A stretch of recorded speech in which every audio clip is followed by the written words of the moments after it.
Mga ka-baby love ko, hulihin natin ang nanay ko kung ano naman pinaggagawa ng matandang to. Ayan, hulihin natin. Aha!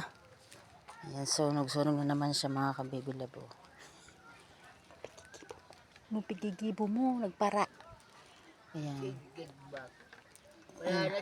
Yan ang nanay ko. Sanay ko. Yan ang nanay ko. Bali yan. Yan ang laging nag-ano dito, naglilinis ng bahay niya. Ito yung saging. Ito yung paligid lang na bahay namin. Ayan, puro yan saging.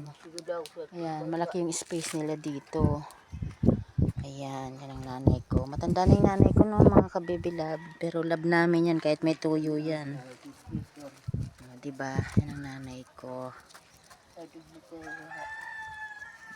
Pag na maparos, pag nadulas ka dyan.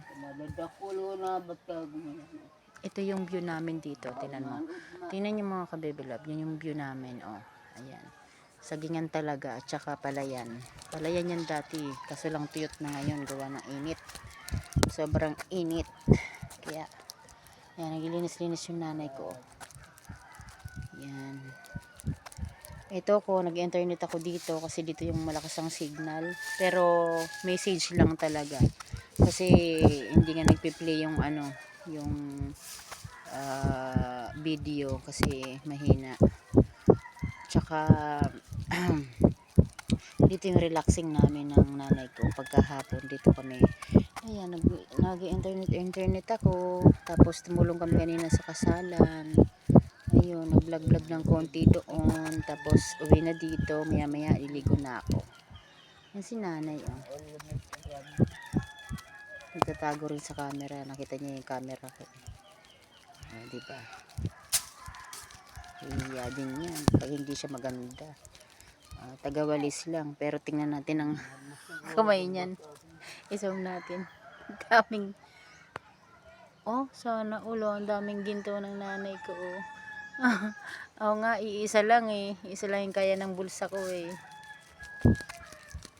Ayan. Ito yung buhay probinsya namin. 3rd day.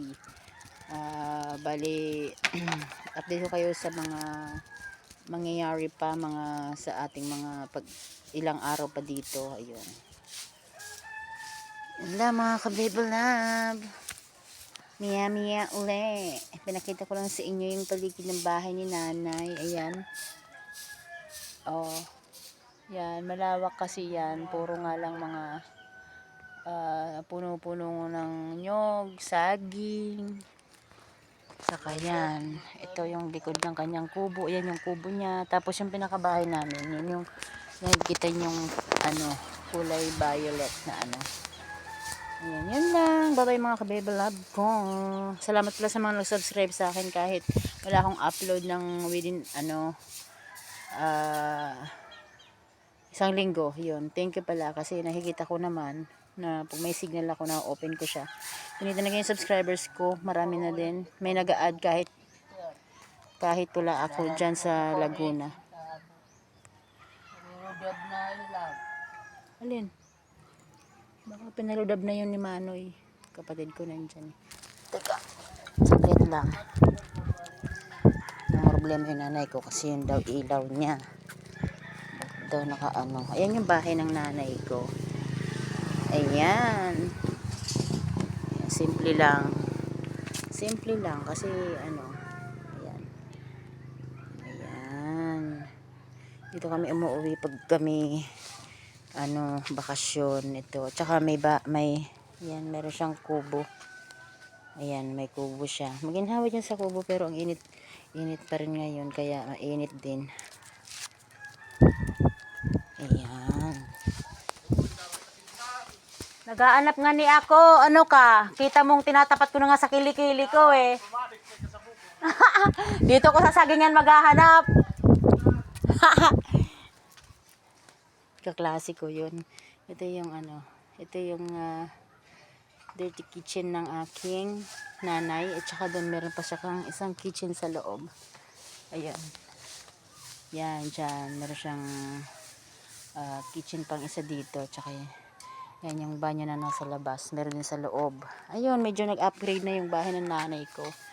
Tulong-tulong kami magkakapatid. Pero mas marami yung kapatid kong kasama ko. Kasi siya yung nakakaangat-angat sa buhay. Ayan. Yun lang mga kabibila. Magandang hapon. Buhay probinsya namin. Ito na yun. Bye-bye.